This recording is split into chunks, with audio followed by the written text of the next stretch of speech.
সেদিন আমরা গিয়েছিলাম কৃষ্ণনগর বারোদলের মেলাতে।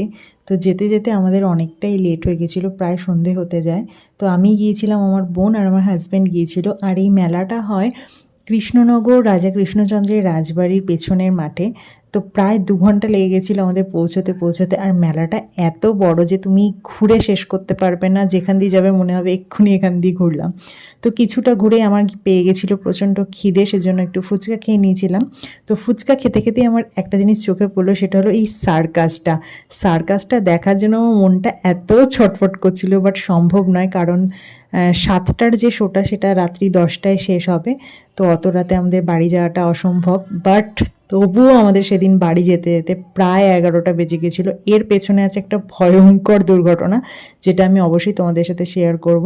তো যাই হোক, তারপর আবার কিছুটা ঘুরে একটু ঘুগনি খেয়ে নিয়েছিলাম। ঘুগনি খেতে খেতে আবার একটা এই জিনিসটা চোখে পড়লো, যেটা কিনা আমি নতুন দেখলাম। এটা বাচ্চাদের খুব ভালো লাগছিলো, বাচ্চারা খেলছিল।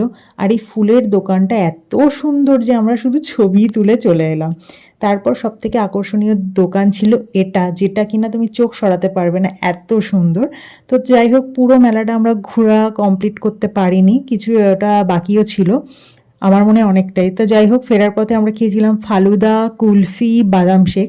আমি প্রথম ফালুদা খেলাম, ভীষণ ভালো ছিল খেতে। তো যাই হোক, এরপর আমরা একটা দোকান দেখেছিলাম, যেটা কিনা আমরা ঢোকার পথে গিয়েছিলাম, বাট তখন ভালো করে দেখা হয়নি। বাট ফেরার পথে এটা আমি ভালো করে দেখলাম, এত সুন্দর হাতের কাজ, এত সুন্দর ডিজাইন। তো ভীষণ ভালো লাগছিলো এই দোকানটাতে দেখে। তো যাই হোক, ফেরার পথে আমাদের সাথে যে দুর্ঘটনা ঘটেছিল সেটা আমি অবশ্যই তোমাদের সাথে শেয়ার করব।